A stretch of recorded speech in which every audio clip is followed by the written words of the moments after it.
आज का हमारा टॉपिक क्लास 11th का रिलेशन एंड फंक्शंस रहेगा।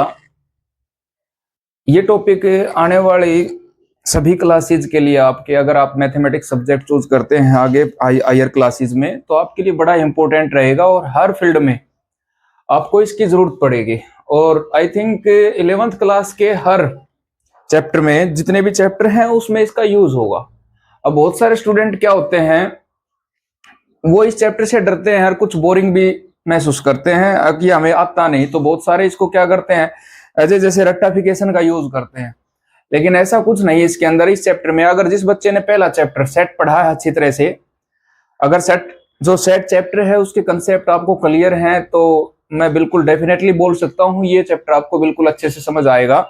और अगर ये चैप्टर आपको अच्छे से समझ में आता है तो ये बिल्कुल आपका जो 12th क्लास का, यहाँ आपने इस क्लास में 11th क्लास में इसके बेसिक्स दे रखे हैं और 12th क्लास में इसको एक्सप्लेन कर रखा है, तो बिल्कुल आपको दिक्कत नहीं आएगी फिर वहां आपको 12th क्लास में।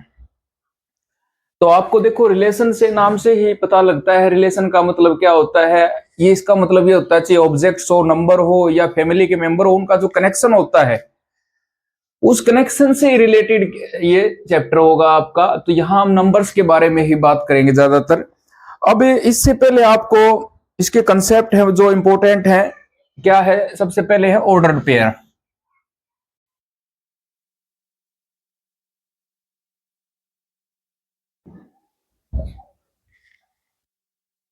ऑर्डर्ड पेयर इसका मतलब आपने एलिमेंट्स के, ऑब्जेक्ट्स के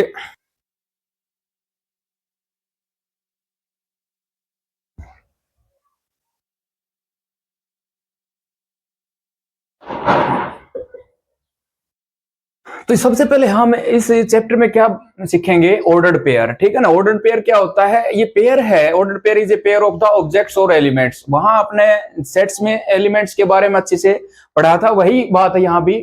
ordered pair is a pair of objects और एलिमेंट्स इन स्पेसिफिक ऑर्डर। वहां जैसे आपने बोला था सेट्स के डिफाइन किया था, जब सेट्स को हमने collection of well defined object, तो वैसा ही यहाँ आपके पास दो ऑब्जेक्ट होंगे, तीन भी हो सकते हैं, उसको हम ट्रिपलेट बोलेंगे। यहाँ पेयर की बात कर रहे हैं तो पेयर ही होगा। तो पेयर ऑफ ऑब्जेक्ट्स और एलिमेंट इन स्पेसिफिक ऑर्डर। अब जैसे आपके पास मैंने ये लिख दिया, ये स्पेसिफिक ऑर्डर है, तो यहां दोनों ये है ना, ए और बी मीनिंगफुल होने जरूरी है। इन दोनों का एक स्पेसिफिक मीनिंगफुल होगा या ऑर्डर होगा, वो आपको, अब देखो या क्या लिखेंगे, इसको मैं और भी लिखता हूं, it will be listing both element in specified order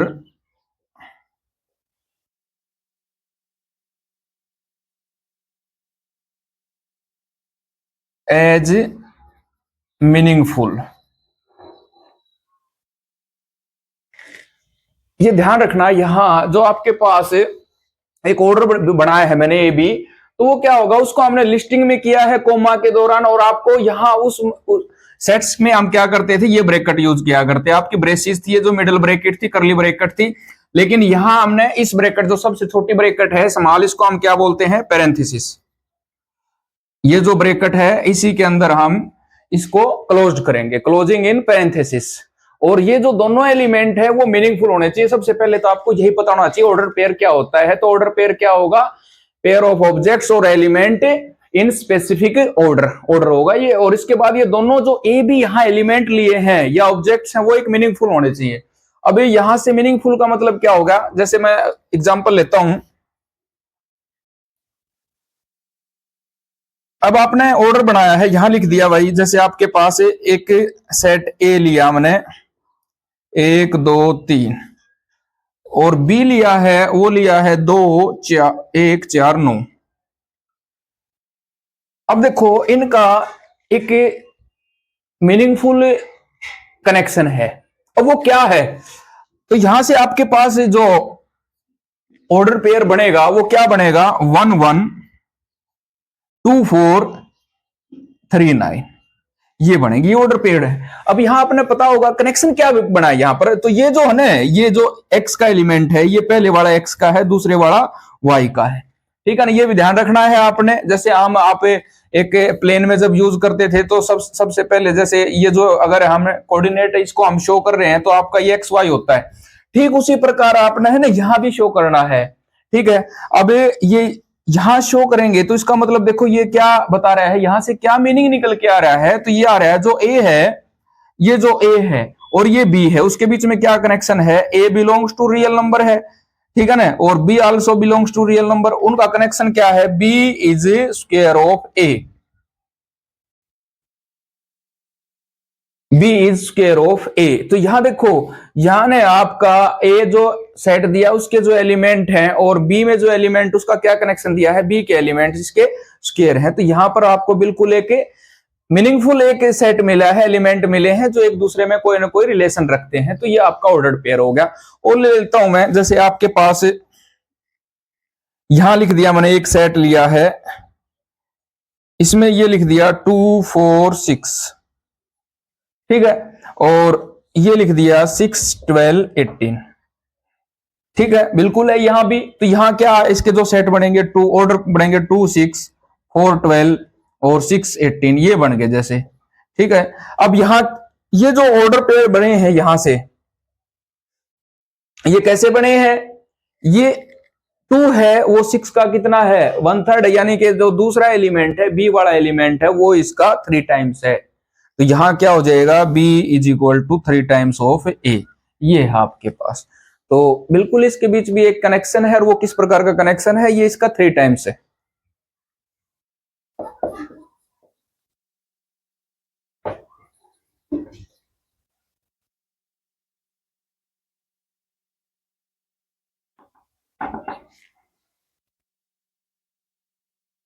इसका बड़ा इंपॉर्टेंट एक कंसेप्ट है equality of two order pairs. यहां से एक क्वेश्चन भी बनता है, कई बार एग्जाम में देखा है, एमसीक्यू भी आ सकता है और 2 मार्क्स का भी आ सकता है। तो क्या होगा, 2 यहां हम दो ऑर्डर पेयर लिया ए बी और C D are said to be equal, said to be equal if, यहां देखो अब यहां आपको क्या मिला है, दो ऑर्डर पेयर है, मान लिया एक ए बी है और एक सी डी है, ये इक्वल कब होंगे, इसका मतलब ये हो गया यहां से आपको A B equal C D. तो इफ एंड इफ कब होगा, जब ए किसके बराबर होगा, ए सी के बराबर होगा, और बी किसके बराबर होगा, बी डी के बराबर होगा। तो ये अगर आपके पास दो ऑर्डर पेयर इक्वल हैं तो ये ध्यान रखना, ए बी है वो तब ये होंगे जब ए सी के बराबर होगा और बी डी के बराबर होगा। और अगला जो कंसेप्ट है इस चैप्टर का, बड़ा इंपॉर्टेंट चैप्टर है ये आपको बिल्कुल पक्का पता होना चाहिए ये क्या है और इसका हम यूज क्या करेंगे वो आपको बताता हूं मैं। Cartesian product of the two sets, आपके पास दो सेट्स उनका कार्टेशियन प्रोडक्ट करना है, ठीक है। तो एलिमेंट्स होते हैं उनके अंदर, उस एलिमेंट का हम क्या करेंगे, उन एलिमेंट की अकॉर्डिंग टू उनकी पोजीशन हम प्रोडक्ट करते हैं। तो ये क्या होगा, let A and B two non empty set, दो आपने नॉन एम्प्टी सेट लिए, नॉन एम्प्टी का मतलब उनके अंदर एक न एक एलिमेंट जरूर है। The Cartesian product of A and B, दोनों की प्रोडक्ट है denoted by A cross B, ये ध्यान रखना, अगर ए क्रॉस बी है ये होगा is the set of all ordered pair A B. अब ये ए बी है, ये कहां से आए, ए है वो इससे बिलोंग्स करता है और बी है वो किससे बिलोंग्स करता है, कैपिटल बी से, such that A small A belongs to capital A and small B belongs to capital B. अब अगर इसको मैं रिप्रेजेंट करता हूं सिंबॉलिकली अगर ए क्रॉस बी करता हूं मैं, तो ये क्या हो जाएगा आपके पास, यहां जैसे आपके पास आपका ऑर्डर्ड पेयर ए बी हो गया, such that A belongs to capital A and B belongs to capital B. तो आपको पता होगा ये डेफिनेशन है, ये मैंने इसको इस प्रकार से रिप्रेजेंट कर दिया है, A cross B is equal to, यहां आपके पास दोनों ये ऑर्डर्ड पेयर हैं, ए बी अलग अलग सेट के, ए से बिलोंग करता है ए और जो स्मॉल बी है वो बी से करता है, ये दिखा दिया मैंने। अभी यहां इसको मैं एक एग्जांपल दे के यहां निकाल के दिखाता हूं आपको। जैसे मैंने एक एग्जांपल लिया ए, वो लिया मैंने 1 3 5, ठीक है। इसी प्रकार बी लिया मैंने, वो लिया आपका ए बी, ठीक है। दो सेट ले लिए, दोनों नॉन एम्प्टी सेट है ए और बी, ठीक है। अब यहां से कार्टेशियन प्रोडक्ट करता हूं मैं A B, A cross B, ये कार्टेशियन प्रोडक्ट है। अब वो कैसे करेंगे ये देखते हैं हम।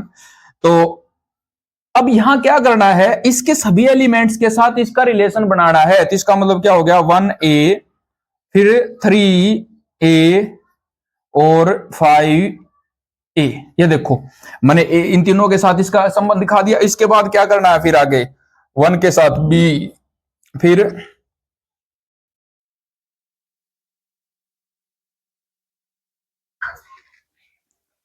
3 के साथ b और 5 के साथ b। ये हो गया आपके पास, ये कार्टेशियन प्रोडक्ट होगा। सिमिलरली अगर हम b क्रॉस a करते हैं, अब b क्रॉस a करेंगे तो क्या हो जाएगा, a1 a3 a5, उल्टा हो जाएगा, समझ जाना है। यानी कि a का एलिमेंट हम पहले लेंगे और फिर b का लेंगे। यहां क्या आ जाएगा आपके पास, b1 b3 और b5, ये हो जाएगा। ये आपका कार्टेशियन प्रोडक्ट है, दोनों तरह से मैंने कर दिया है। अब यहां से आपके पास एक चीज और निकल के आई है, इसका मतलब ये हो गया a cross b does not equal to b cross a, ये भी ध्यान रखना। और ये बराबर भी होंगे तो इसका मतलब ये दोनों जो सेट हैं आपके, इनके एलिमेंट बराबर होंगे तभी बराबर हो सकता है, अदरवाइज ये बराबर नहीं होगा। तो जो Cartesian number of a cross b देखते हैं हम कितने आएंगे। अगर आपसे पूछा जाए इसके नंबर कितने आए तो 6 आ गए, ठीक है। और उसको हम निकालने का, ये भी उल्टा भी हो जाएगा, b क्रॉस a, वो भी कितना हो गया। तो इसको हम कैसे निकालेंगे, number of b cross number of a, या ये तो पहले वाले का हो गया, इसका क्या हो जाएगा, number of b cross number of a, ठीक है ना, ये हो जाएगा। तो इसका मतलब आपके जो a में थे वो 3 एलिमेंट थे और दूसरे में कितने थे, 6 ना 2 थे। तो इसका मतलब कितने एलिमेंट हो गए, 6 एलिमेंट हो गए।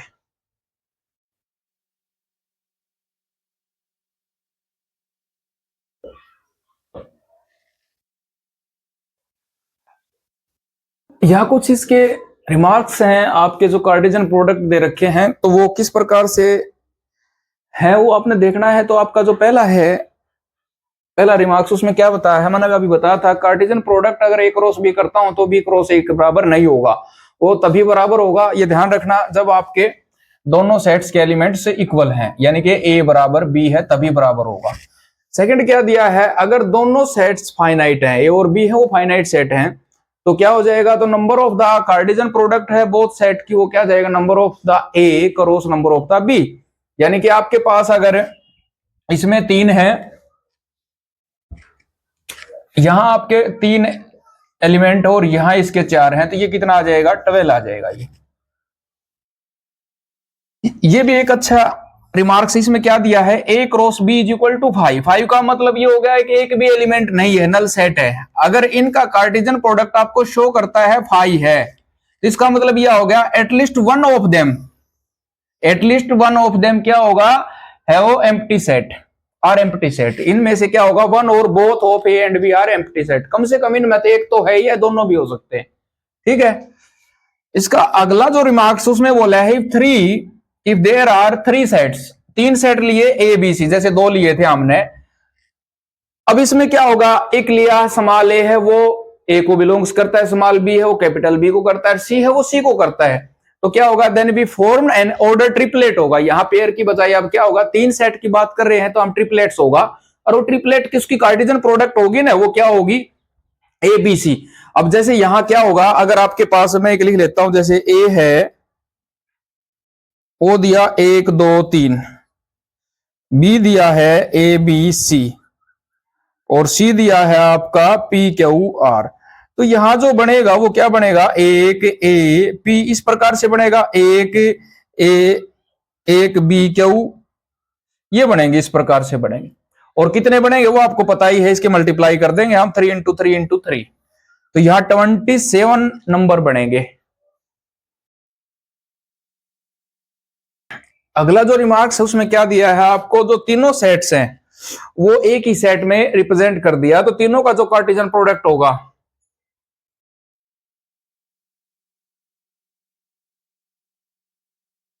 दिखा है इसमें,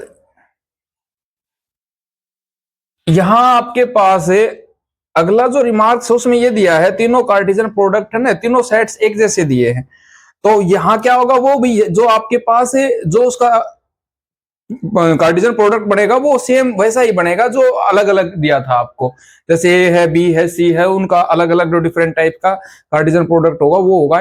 ऐसे नहीं बनेगा तीनों एक एलिमेंट है वो तीनों को ए शो करेगा, नहीं ऐसा नहीं। यहाँ भी ए है वो ए को करेगा, बी है बी को ए को करेगा, और सी है वो ए को करेगा। ठीक है,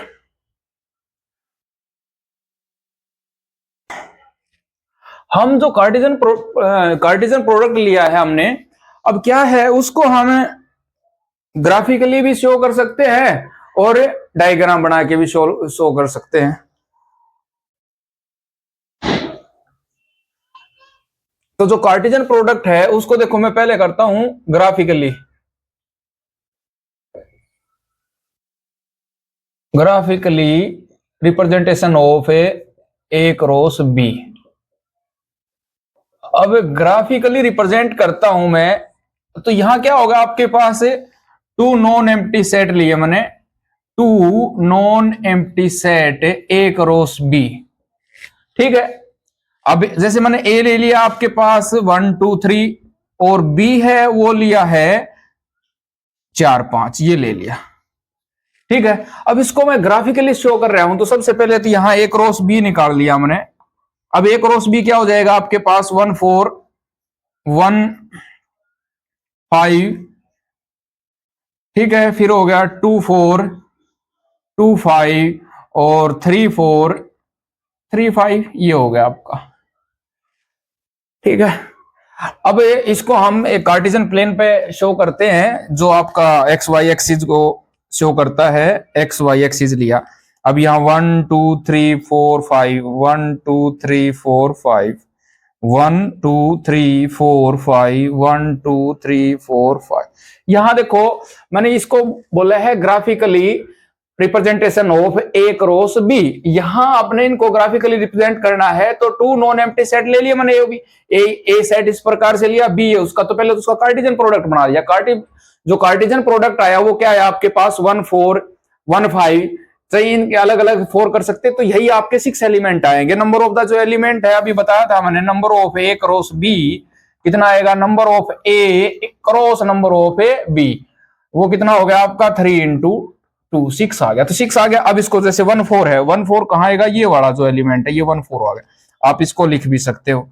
1 5 है, 1 5 कौन सा हो गया, ये वाला हो गया, ये आ गया 1 5। 2 4 है, 2 4 ये हो गया, 2 5 ये हो गया, फिर 3 4 और 3 5 ये हो गया। तो ये ग्राफिकली रिप्रेजेंटेशन है इसका। इसी प्रकार मैं अब इसको डायग्रामेटिकली रिप्रेजेंट और करता हूं। अब इसका जो अगला कंसेप्ट है वो क्या है,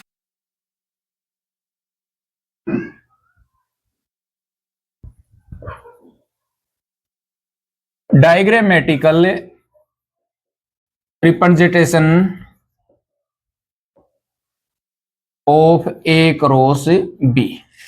अब देखो अगर आपके पास कार्टेशियन प्रोडक्ट दे रखा है, अब हम उसको diagrammatically representation of A cross B करते हैं। तो यहां वही है, यहां भी आपने दो नॉन एम्प्टी सेट लेने हैं, टू नॉन एम्प्टी सेट ले लिए ए एंड बी। अब यहां क्या होगा, इसको हम वेन डायग्राम में शो करेंगे। इसमें करेंगे वेन डायग्राम में, ये ध्यान रखना, इसको हम वेन डायग्राम में जो डायग्राम बनेगा आपका वेन डायग्राम में करेंगे। अब आपने वेन डायग्राम में कैसे करना, पहले सबसे पहले तो मैं दो सेट लेता हूं। एक ले लिया मैंने आपका ए बी सी, और बी लिया है आपका, वो ले लिया मैंने पी क्यू आर। छोटा ले लेता हूं थोड़ा, हाँ ये हो गया भाई। ठीक है, अब यहां आपके पास से वेन डायग्राम में क्या होगा, आपके एक ओवल बना लिया। ये जो ओवल है ये ओ को रिप्रेजेंट, ए को रिप्रेजेंट करता है, और दूसरा ओवल है वो मान लिया बी को रिप्रेजेंट करता है। ठीक है भाई, अब यहां आपके पास कुछ एलिमेंट है, ए के अंदर है ए बी सी। अब जो यहां एलिमेंट लिया वो क्या है, ए है, यहां क्या है, बी है।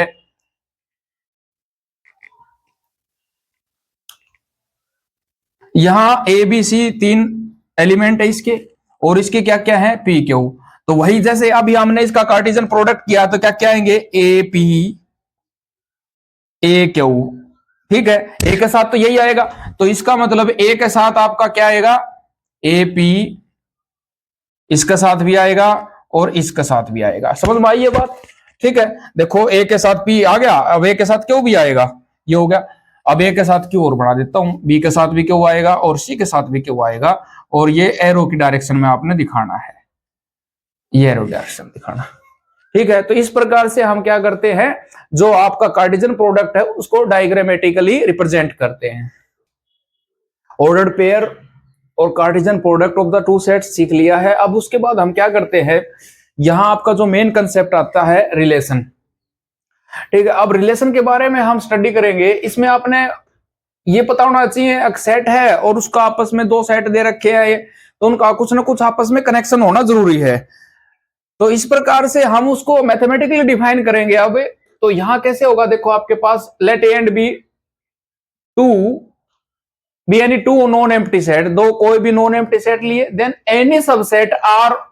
अब ये जो आर है ना, ये रिलेशन शो कर रहा है यहाँ, any subset A cross B का। अब यहां से जो ए क्रॉस बी अभी निकाला था हमने, उसका रिलेशन होगा, इसका किसका होगा, ए क्रॉस बी का एक सबसेट होगा, कौन होगा, वो आर होगा, is called a relation from set A to set B. अब ये बोल रहा है जो आपके पास कार्टेशियन प्रोडक्ट निकाला है तो उसका एक सबसेट होगा, यानी कि वो रिलेशन रखेगा उसके साथ, वो उसमें क्या होगा, from set A to set B. और इसलिए क्या होता है, R is a relation from A to B if and only if क्या होगा, R is the subset of a Cartesian product of A cross B. ये होगा आर किसका सबसेट है, जो रिलेशन होगा वो जो आपका कार्टेशियन प्रोडक्ट है दो सेट का, उसका सबसेट होगा।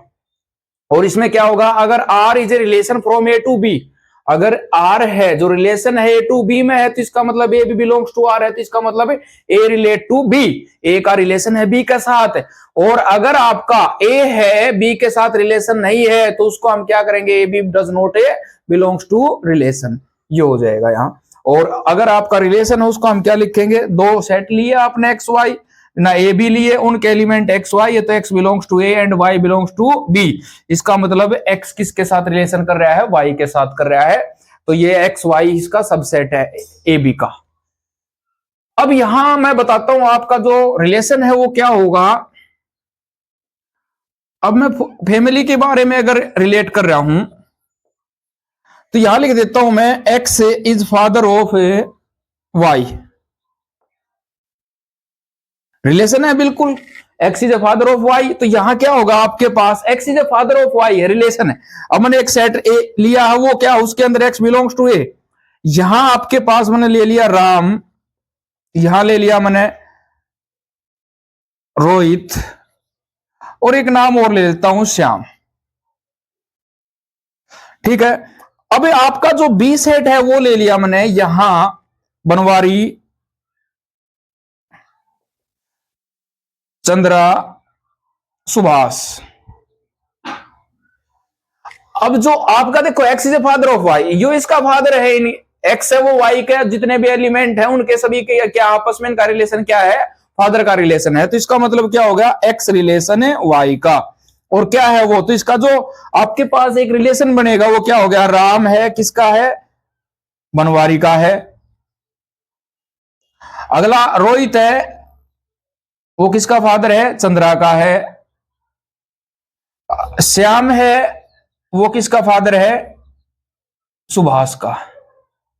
तो इस प्रकार से आपने ये रिलेशन होगा। तो यहां हम क्या लिख सकते हैं, एक्स रिलेट वाई, यानी कि एक्स रिलेशन है किसके साथ, वाई के साथ, और वो बता दिया किस प्रकार से।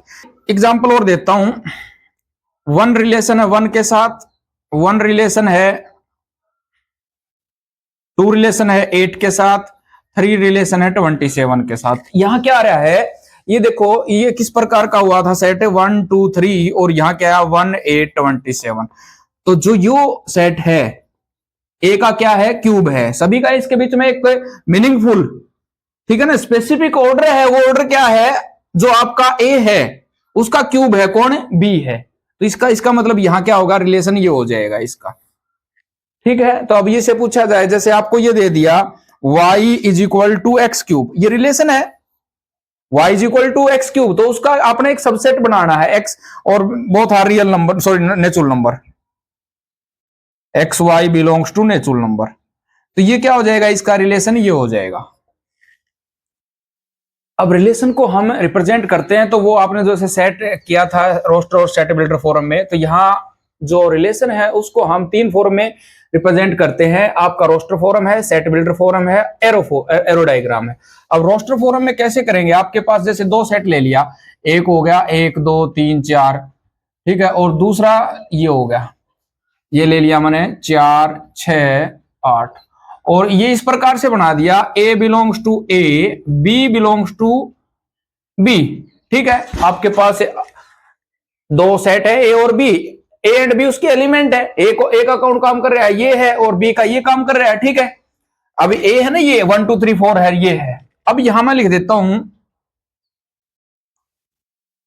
A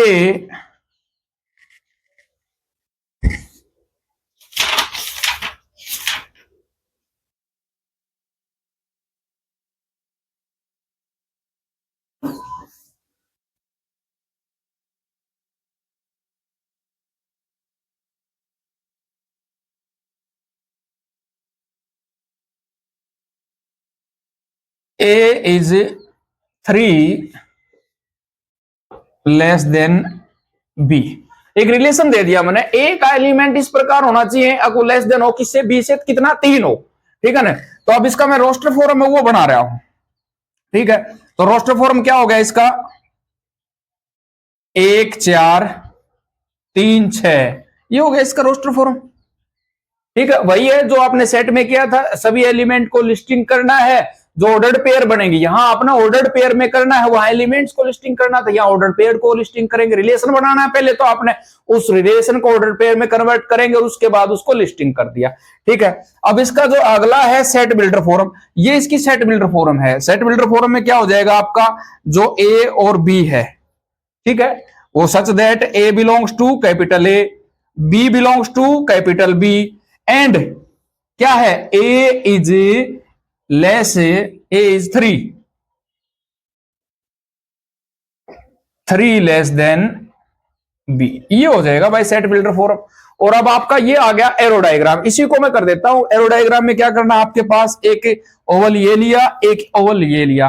अब यहां आपके पास क्या है, 1 2 3 4, ये है इसके अंदर, B के अंदर क्या है, 4 6 8।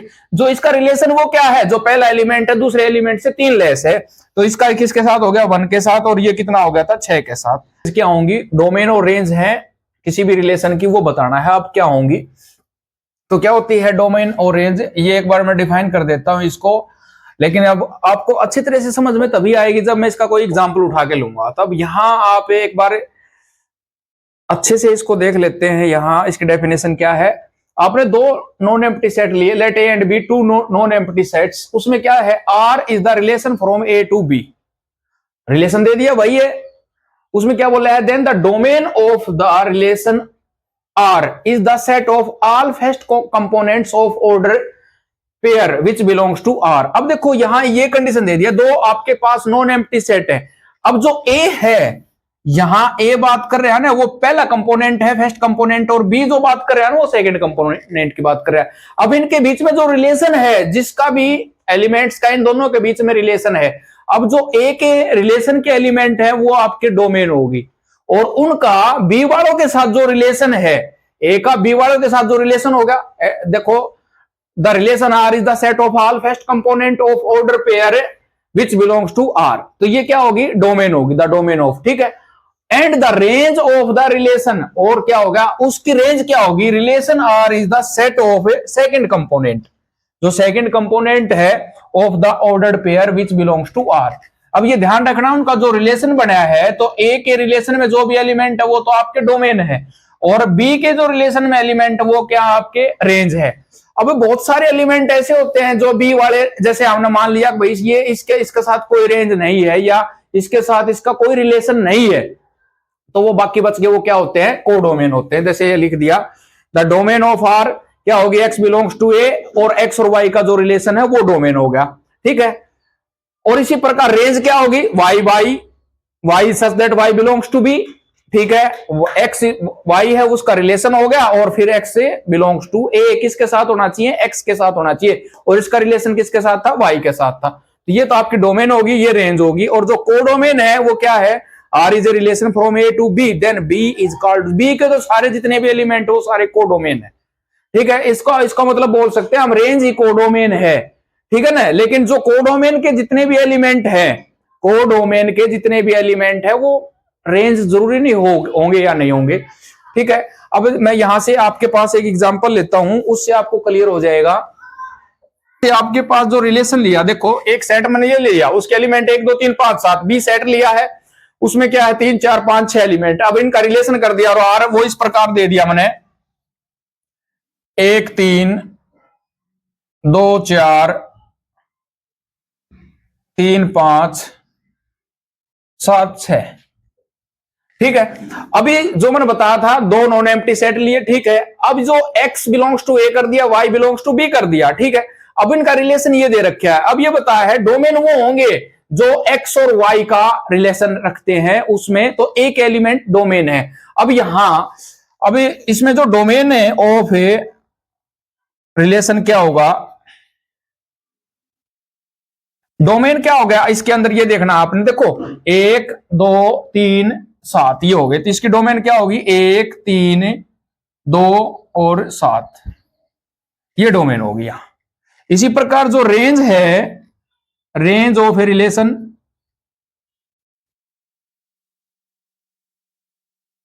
अब रेंज क्या हो जाएगी, रेंज है यहां पर आपके देखो 3 है 4 है 5 है 6, बाकी सारे आगे 3 4 5 6 ये हो गया। ठीक है, तो अब अगर देखो ये इसकी डोमेन होगी और ये इसकी रेंज होगी। अगर इसको मैं ग्राफिकली, सॉरी इसको डायग्राम बना के शो करता हूं मैं, तो यहां आपका 1 2 3 5 7 और यहां आपका 3 4 5 6 ये हो गया। ठीक है, तो अब 1 के साथ क्या है, 1 के साथ 3 रिलेशन है, 2 के साथ क्या है 4 है, 3 के साथ क्या है 5 है, और इसके साथ ये, यहां आपके पास एक 5 एलिमेंट ऐसा बच गया जिसका किसी के साथ, इसमें दूसरे जो आपका सेकंड कंपोनेंट है उसके साथ कोई रिलेशन नहीं है। तो आपकी यहां जो डोमेन होगी वो कौन कौन सी होगी, 5 को छोड़कर चारों एलिमेंट होगी।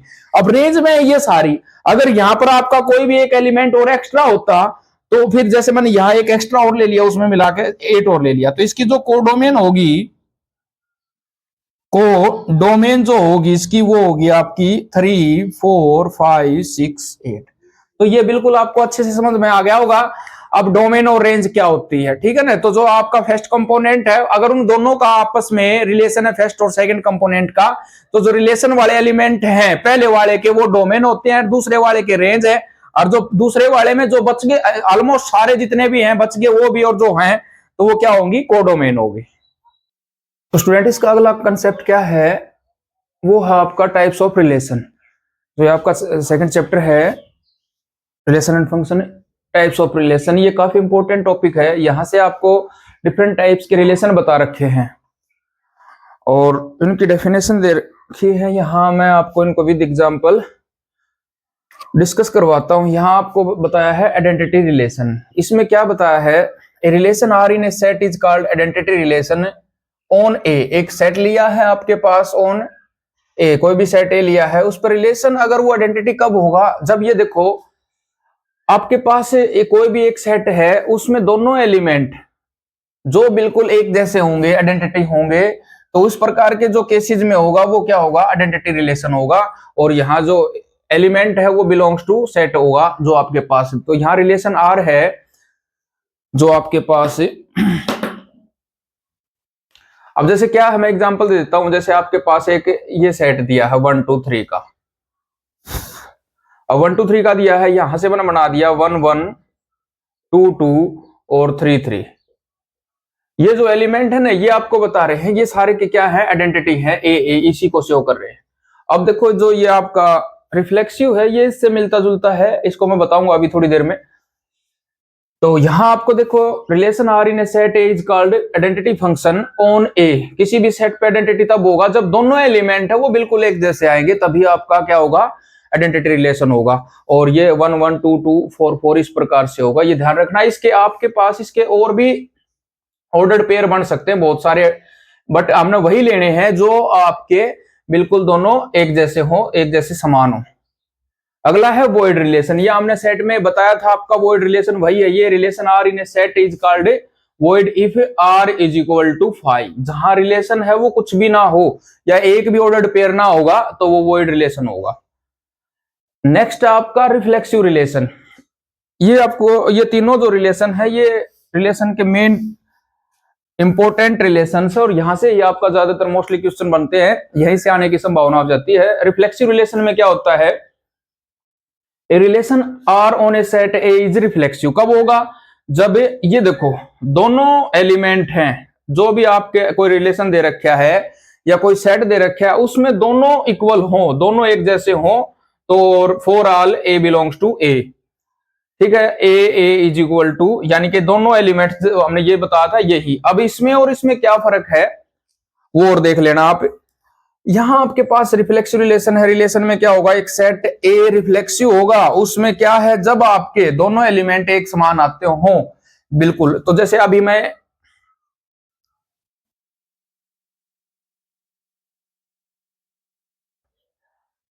एक सेट लिया 1 2 3, अब इसके ऑर्डर पेयर्ड बनाता हूं मैं, तो इसके ऑर्डर पेयर्ड बनेंगे 1 1 1 2 2 2 3 3 1 3, ये बनेंगे। वहां जब मैंने आइडेंटिटी में किया था ना तो बिल्कुल सारे एक जैसे होने चाहिए ये, ठीक है ना। अब यहां आपको होना क्या होगा, जो रिफ्लेक्सिव में है इसके और भी बनेंगे, लेकिन ये देखो 3, तो इनका है इनका आइडेंटिटी बिल्कुल एक जैसा होना जरूरी है। रिफ्लेक्सिव 1 1 होगा, 2 2 होगा, 3 और बाकी कुछ भी हो, लेकिन ये मस्ट है। अगर ये नहीं हो तो ये इसका मतलब रिफ्लेक्सिव रिलेशन नहीं होगा। अगला है सिमेट्रिक। अब सिमेट्रिक में क्या बताता है, अगर सिमेट्रिक क्या हो है, if A relate B, A relate B है तो वो बराबर होना चाहिए बी रिलेट ए है उसके, ठीक है। यानी कि अगर आपका ए जो पहला कंपोनेंट है किसी भी ऑर्डर्ड पेयर का वो दूसरे के साथ दे रखा है, तो दूसरा है वो पहले के साथ भी होना चाहिए, तभी क्या होगा, सिमेट्रिक रिलेशन होगा। A B belongs to R और B A belongs to also R, for all a B belongs to relation. ये ध्यान रखना। वो क्या क्या हुआ, जैसे आपके पास यहाँ 1 2 दिया है तो इसमें 2 1 देना जरूरी है। ये 1 1 तो देखो ये अगर ये 1 1 हो गया, ठीक है, ये A B belongs to R हो गया और B A belongs to R भी हो गया, ठीक है, क्योंकि ये ए है ये बी है, ये बी है ये ए है, तो ये रिलेट है आपस में, इनका आपस में ए रिलेशन बी हो गया और बी रिलेशन ए बी हो गया। बट अगर आपके पास यहाँ 1 2 दे रखा है, 1 2 का मतलब हो गया ए रिलेशन बी का तो है, लेकिन बी रिलेशन ए का भी होना जरूरी है, तो उसके लिए हमें क्या होगा 2 1 भी जरूरी होता। अब ये जैसे 1 3 है, अगर यहां 3 1 और दिया होगा तभी ये क्या होगा, सिमेट्रिक रिलेशन होगा, अदरवाइज ये सिमेट्रिक रिलेशन नहीं होगा। जितने भी एलिमेंट जहां ऑर्डर्ड पेयर दे रखे हैं सभी ऑर्डर्ड पेयर का एक क्या होना चाहिए, सिमेट्रिक के लिए हम क्या करेंगे, A B belongs to R है तो B A belongs to also R होना चाहिए। और इसका जो नेक्स्ट है वो है ट्रांजिस्टिव। यहां क्या है, कोई भी रिलेशन है किसी सेट के लिए ट्रांजिस्टिव तब होगा जब a belongs to R, a relate to B, A relate to b, b relate to c. यहां आपने क्या करना है, यहां 3 ऑर्डर्ड पेयर हैं वो वेरीफाई करने पड़ेंगे। पहले ए रिलेट टू बी करना है, फिर उसके बाद बी का सी के साथ रिलेशन करना है, तो देन क्या हुआ, देखो ए रिलेट बी, ठीक है, बी रिलेट सी। अब क्या करना पड़ेगा यहां, अब ये दोनों मैच होने चाहिए। अब आगे अगर देन ए रिलेट सी तभी ट्रांजिस्टिव होगा, तभी क्या होगा आपका ट्रांजिस्टिव रिलेशन होगा। तो क्या हो गया, अगर आपके पास ए रिलेट बी है, बी रिलेट सी है, देन ए रिलेट सी है, तो इसका मतलब ए बी वो उस belongs to relation, B C also belongs to ordered pair में होना चाहिए, तो ए सी भी होना चाहिए, तभी क्या होगा वो ट्रांजिस्टिव रिलेशन होगा। अब देखो इसका एग्जांपल देता हूं मैं।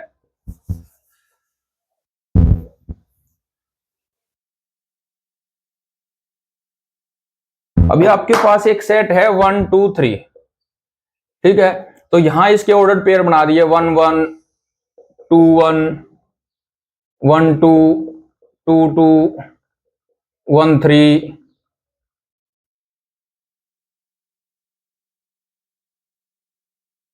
3 3। अब देखो अगर आपके पास मैं 1 1 है तो 1 2 के बाद ये आ गया, ठीक है, ये देखो ये एलिमेंट और ये एलिमेंट, अगर ए रिलेट बी है, बिल्कुल 1 1 ले लिया मैंने, और बी रिलेट सी है, अब 1 3 1 2 ले लिया, तो इसके बाद जो ए रिलेट सी आएगा वो आएगा आपके पास 1 2, तो ये है आपके पास, ठीक है। अब 1 3 लिया तो ये भी 1 3 हो जाएगा, बिल्कुल ठीक है। 1 1 है, ठीक है, 1 के बाद फिर 1 आ रहा है तो बिल्कुल ठीक है। अब यहां आपके पास ए रिलेट बी है और बी रिलेट सी है, तो देन ए रिलेट आल्सो सी भी होना जरूरी है, तभी क्या होगा, वो ट्रांजिटिव रिलेशन होगा। अब यहां सभी केसेस में बिल्कुल बन रहे हैं, यहां से भी आपके पास 1 2 निकल के आएगा, तो 1 2 ये गिवन है ही आपके पास। अब यहां से एक कंसेप्ट और निकल के आता है और वो है इक्विवेलेंस रिलेशन का। Equivalence relation,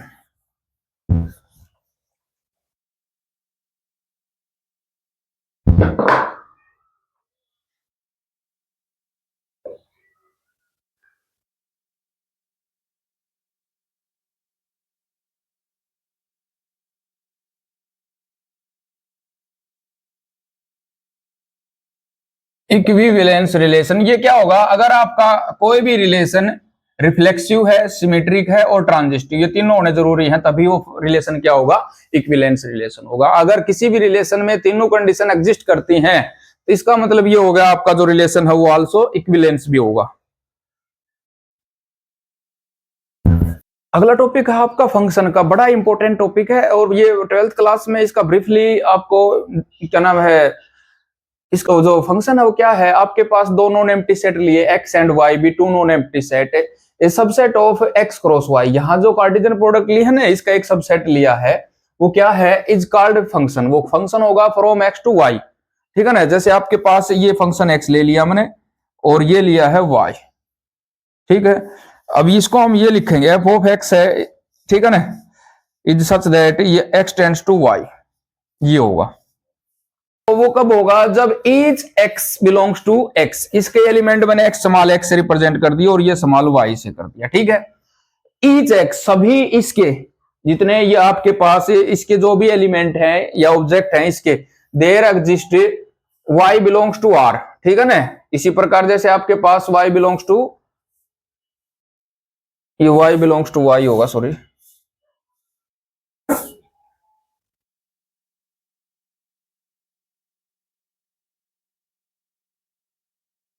such that X Y एक फंक्शन होगा, belongs to, it is written as F function X tends to Y, ये आपका फंक्शन हो जाएगा, एक्स टेंड्स टू वाई हो जाएगा, ठीक है। अब ये कहता है इसके अंदर देखो, अगर मैंने ये ले लिया 1 2 3 और यहां ले लिया मैंने 1 4 5 2 3, ये होगा, तो इसके ऑर्डर पेड इस प्रकार बनेंगे, एक्स के अंदर जितनी भी एलिमेंट है जो फंक्शन तभी होगा वो, देखो for each X belongs to, सभी की इसकी है ना, सभी की इसकी प्री इमेज जरूरी है, सभी की प्री इमेज जरूरी है। इसमें एक भी एलिमेंट ऐसा नहीं बचना चाहिए जिसकी प्री इमेज इसके अंदर ना हो, ये ध्यान रखना, तो फंक्शन नहीं होगा आपका। यहां जितने भी एलिमेंट हैं सभी इसकी प्री इमेज होनी जरूरी है। फॉर देखो there exist y belongs to y, यहां आपके पास हर एक इस एलिमेंट की इसके अंदर इमेज होनी जरूरी है, ये ध्यान रखना। इसमें बच सकता है लेकिन इसमें नहीं बचेगा। अगर यहाँ कोई भी एक भी एलिमेंट ऐसा बच गया है जिसकी यहाँ इसके अंदर प्री इमेज नहीं है या रेंज नहीं है, तो इसका मतलब ये फंक्शन नहीं होगा, ठीक है। अब ये देखो, इसको मैंने सिंबॉलिकली जब करते हैं तो the subset of F X cross Y is called a function from X to Y, if and only if कब होगा, फॉर ईच एक्स, इसके सारे element there exist Y belongs to, इसके सभी एलिमेंट यहां एग्जिस्ट करने चाहिए, ठीक है।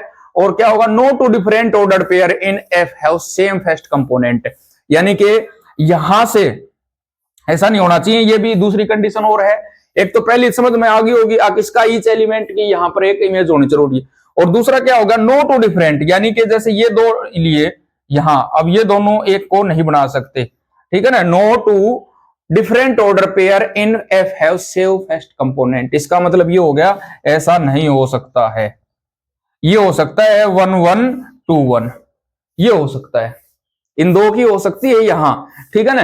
अब देखो मैं इसको थोड़ा के एलिमेंट है और ये y के हैं, ये फंक्शन आपका x में दे रखा था और ये फंक्शन आपका y में दे रखा था, ठीक है। अब ये देखो मैं इसको मान लेता हूं, ये आपके पास है ना, ये क्वीन है और ये किंग है, ठीक है। यहां क्या होगा आपके पास है, यहां है एक किंग है, ये इसकी दो कमीन हो सकती है, देखो एक भी हो सकती है, दो भी, और ज्यादा भी हो सकती है, ठीक है, लेकिन दो किंग की कभी भी एक कमीन नहीं होगी, ये ध्यान रखना। तो इसी प्रकार आप ये जो अगर ट्रिक यूज करोगे तो आपको फंक्शन बिल्कुल समझ में आ जाएगा। दो किंग की एक कमीन नहीं होगी, और एक दो जो क्या नाम है, एक किंग की दो कमीन हो सकती है, ठीक है। और यहाँ कमीन तभी होगी जब उसका किंग होगा, तो इसका मतलब ये भी ध्यान रखना, यहाँ अगर एक भी वो बच गया तो वो कमीन नहीं है, तो ये फंक्शन नहीं होगा। अभी इसमें डोमेन और रेंज बताता हूं मैं, जो आपने उसमें पढ़ा था। डोमेन क्या होगा, ये जितने भी एलिमेंट हैं यहाँ, ये सब इसकी डोमेन है, ये डोमेन है। और ये इसके जितनी भी आई हैं यहाँ, ये सभी क्या है, इसकी रेंज है। जो ऑर्डर्ड पेयर में यहाँ इसका सेकंड एलिमेंट आया वो क्या है, रेंज है, और जो बाकी एलिमेंट बच के सभी मिला के वो क्या हो जाएगा, कोडोमेन। तो यहां से क्या हो जाएगा, रेंज है सबसेट ऑफ ए कोडोमेन, ये भी ध्यान रखना। अब मैं इसके कुछ टाइप्स लेता हूं फंक्शन के, जो बहुत ही इंपॉर्टेंट रहेंगे आपके लिए। यहाँ आपको देखो, पहला जैसे मैंने लिख दिया है आइडेंटिटी फंक्शन, ठीक है ना। आइडेंटिटी फंक्शन जो आइडेंटिटी रिलेशन था उससे बिल्कुल मैच करता है ये। वहां दोनों एलिमेंट्स क्या थे, दोनों कंपोनेंट बराबर होने से एक जैसे होने जरूरी थे, तो वैसा ही यहाँ जो यहाँ क्या होगा, आइडेंटिटी फंक्शन क्या होगा, या दोनों जो है एक्स और वाई की वैल्यू इक्वल होनी चाहिए, ठीक है ना। Y is equal to X, ये देखो जो आपका फंक्शन है वो उसी वेरिएबल के बराबर होना चाहिए। For all X belongs to real will, for R is the set of a real number. इसका क्या होगा, देखो मैं इसका ग्राफ बना के दिखाता हूं आपको। एक्स वाई ये ले लिया मैंने, ठीक है ना। Y is equal to X आएगा, ये आइडेंटिटी रिलेशन के लिए बात कर रहा हूं मैं। तो यहां आपके पास दोनों फंक्शंस, जो दोनों दोनों तरफ या आपके दोनों कंपोनेंट है वो बराबर आने चाहिए, ठीक है ना। या आपके पास y बराबर x आना चाहिए। जैसे एक इसकी x की भी एक ली तो यहाँ भी एक, इसकी दो ली तो ये भी दो, तीन लिया तो तीन, और ये माइनस एक लिया तो ये। तो इसका जो ग्राफ आएगा वो ये आएगा, यानी कि एक स्ट्रेट लाइन आएगी जो आपके किसी भी एक्सिस के साथ 45 डिग्री का एंगल बनाएगी, और सेकंड क्या होगा, वो आपके ओरिजिन से निकलेगी, ठीक है ना। क्योंकि अगर ये जीरो लिया हमने तो ये भी जीरो रहेगा, ये ध्यान रखना। तो आइडेंटिटी फंक्शन का पता चल गया। अगला है आपका कांस्टेंट फंक्शन। कांस्टेंट देखो ये होता है जब आपका कोई भी function y is equal to C constant value को शो कर रहा है, तो वो कांस्टेंट होता है, ये आपका कांस्टेंट होगा, ठीक है ना। अब यहां अगर आपके पास ये x एक्सिस है, ये y एक्सिस है, तो कांस्टेंट जैसे आपके पास y इज इक्वल टू आ गया 3, कांस्टेंट है, ये फिक्स रहेगा, ये जो वैल्यू है ये फिक्स रहेगी और तो चेंज ही नहीं होगी। तो इसका जो ग्राफ आएगा वो क्या आएगा, जो y को 3 पॉइंट पर है ये कट कर देगी, ये लाइन ड्रा कर देंगे। ये देखो अब्सोल्यूट वैल्यू और फंक्शन और मॉडुलस फंक्शन, ये मॉडुलस फंक्शन है। इस मॉडुलस फंक्शन का मतलब ये हो गया, अगर आप वैल्यू माइनस की लेंगे तो भी प्लस की रहेगी, और प्लस की लेंगे तो भी, ठीक है ना। तो इसका मतलब क्या है, आपके पास y is equal to mod of x, या F X is equal to mod of x, ये मॉडुलस फंक्शन होता है, ठीक है।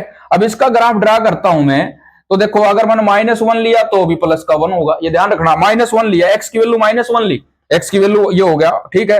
अगर x की वैल्यू 1 लिया तो भी ये रहेगा, ये हो जाएगा। 0 ली तो 0 ही रहेगा, 2 लिया तो 2, ये तो यानी कि इसका ग्राफ ये हो जाएगा, ठीक है। यहां देखो आपके पास -1 1 हो गया, -2 2 हो गया, -3 3 हो गया। अब देखो क्योंकि ये क्या करता है, अगर आप x की वैल्यू माइनस की लेंगे ना तो भी y किसको शो कर रहा है, प्लस, पॉजिटिव की तरफ जा रहा है। यहां से भी क्या आ रहा है, आपके पास x है वो प्लस की लेंगे तो प्लस का ही रहेगा, तो इसका ग्राफ ये हो जाएगा, ठीक है। अगला है ग्रेटेस्ट इंटीजर फंक्शन, ये कंसेप्ट काफी इंपॉर्टेंट है। अब ग्रेटेस्ट इंटीजर में क्या होता है, आपके पास एक जो इस ब्रैकेट में लिखेंगे, जो आपका स्क्वायर ब्रैकेट है, जो बड़ी ब्रैकेट है, उसी के अंदर इसको हम लिखेंगे। इसका मतलब ये होगा, आपके पास जो भी वैल्यू आई यहां पॉइंट में आएगी या एक पूरा इंटीजर आए, तो हम उससे जस्ट कंप्लीट पहले वाला इंटीजर लेंगे।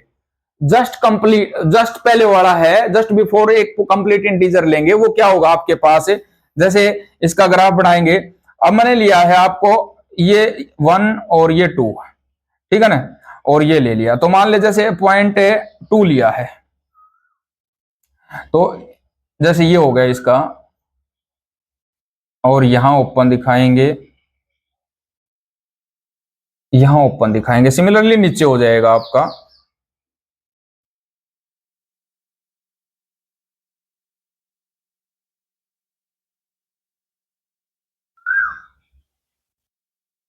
अब देखो हमने इंटरवल पढ़ा था सेट्स के चैप्टर में, ये बताया था जस्ट बिफोर का मतलब जैसे यहां आपने 1 और 2 के बीच में कोई भी वैल्यू ली, 1 और 2 के बीच में 2 नहीं होना चाहिए, वो अगर 2 लिया तो 2 ही रहेगा। 1 और 2 के बीच में आप सही ये भी ले सकते हैं जस्ट लाइक 2, बट इसका ग्रेटेस्ट इंटीजर कितना होगा, 1 ही होगा, ठीक है ना। अब जैसे ये 2 और 3 के बीच में लिया तो उसका कितना होगा, 3 होगा, ठीक है ना। इसी प्रकार ये है, तो माइनस का जब आप -1.1 लेंगे,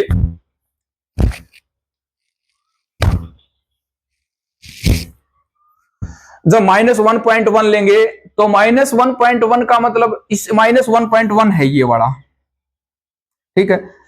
तो इससे जस्ट छोटा इंटीजर कौन सा होगा, इससे जस्ट छोटा इंटीजर होगा आपका -1 इंटीजर लिया तो -1 ही रहेगा, लेकिन -1 और 0 के बीच में लिया मैंने, -1 और 0 के बीच में लिया तो इसका मतलब क्या होगा, -1 होगा। -1 और 2 के बीच में लिया तो कितना हो गया, -2 हो गया, ठीक है। ये इसका ग्राफ रहेगा। अब y इज इक्वल टू, ये लिया मैंने ग्रेटेस्ट इंटीजर, जैसे अब इसकी वैल्यू मैं 1.5 ली तो इसको मैं लिखूंगा 2 के बराबर। y इज इक्वल टू 0.9 ली तो ये किसका हो गया, 0 के बराबर हो गया, सॉरी ये 1 के बराबर होगा।